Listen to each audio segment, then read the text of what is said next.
Con una ruta 1 muy distante a la actual, Honda hace sus primeros pasos uniendo Montevideo-Colonia. Siempre Honda tuvo un vínculo muy importante con Colonia.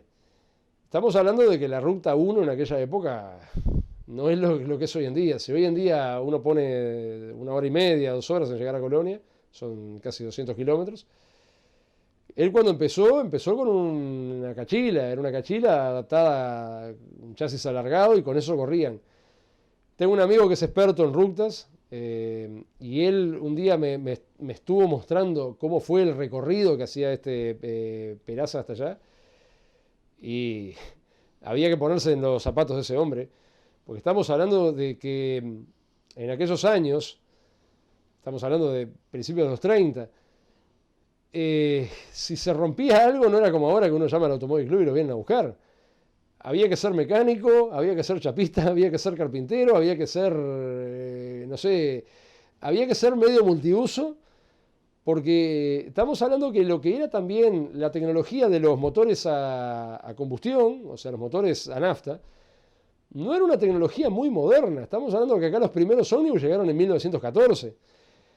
No había, es como pasa ahora con los autos eléctricos, que es una tecnología muy moderna que los talleres mecánicos y toda la parte de lo que es la parte técnica va a llevar años adaptarse a ese nuevo mundo, lo que son las baterías y demás. En aquella época pasó lo mismo.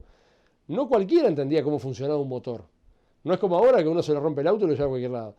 En aquella época, si se rompía una válvula, se rompía un cigüeñal, se rompía una biela, un cilindro, se atascaba una bujía, había que arreglarlo con lo que había. Y aún así, en esas condiciones, se abrieron camino. La razón en parte para ir para el lado de Colonia, yo creo que fue porque siempre hubo un vínculo muy importante con Argentina. Desde épocas muy lejanas, la navegación en el Río de la Plata siempre estuvo presente. O sea, lo que era el cruce Buenos Aires-Colonia. Por algo proliferaron tantas empresas de barcos, o sea, navieras, Belt, Alimar, Buquebus, Ferrilíneas, hubo montones, Mianovich, que fue uno de los pioneros, Nicolás Mianovich. Y Honda desde el principio siempre estuvo cumpliendo combinaciones con los barcos que salían de Colonia. El tema de las combinaciones para Honda siempre fue un tema muy importante, o sea, siempre tuvieron esa visión de juntarse o asociarse con terceras empresas. Entonces, Honda lo que ofrecía era un servicio, digámosle, nosotros hacemos esto, pero además le vendemos el pasaje para que usted pueda viajar, seguir el recorrido por medio de esta otra empresa. Yo creo que por eso fue que empezaron yendo a Colonia. Y después terminaron yendo a todo el país. Tenían talleres, algunos más chicos que otros, pero bueno, tenían talleres y garajes a lo largo y ancho de todo el país. En Salto tenían talleres, en Colonia tenían talleres.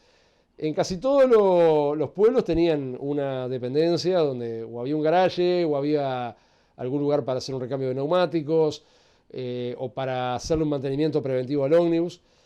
Porque, repito, estábamos hablando de una época donde los ómnibus no empezaron siendo GMC.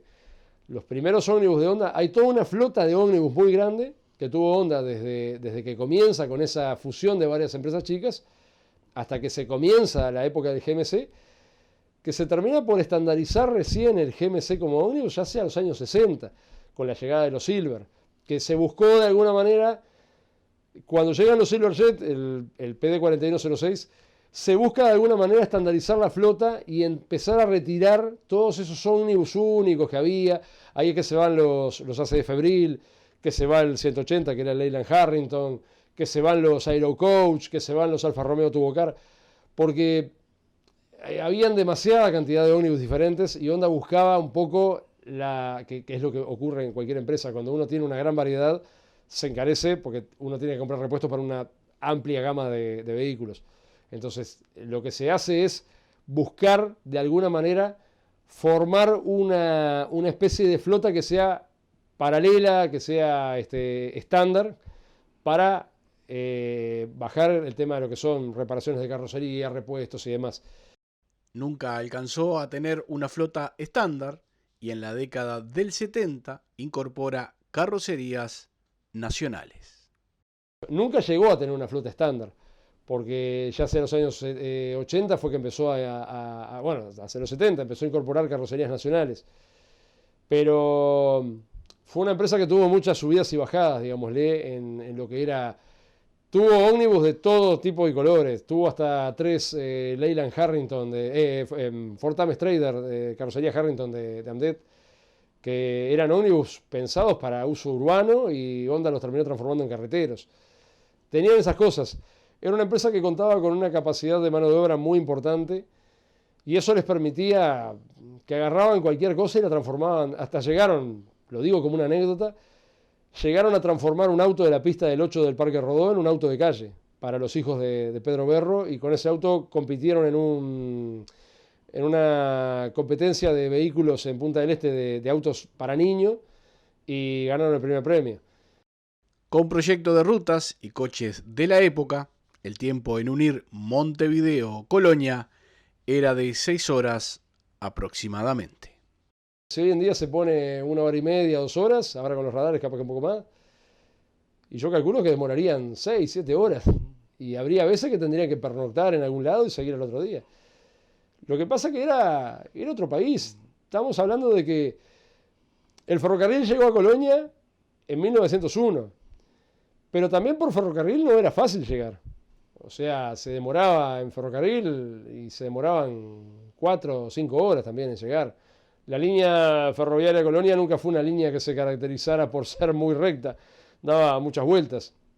Entonces, no era un trayecto fácil.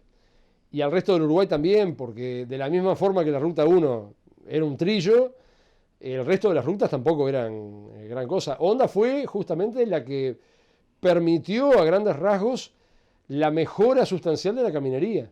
En parte porque destrozaban los ómnibus propios y en parte porque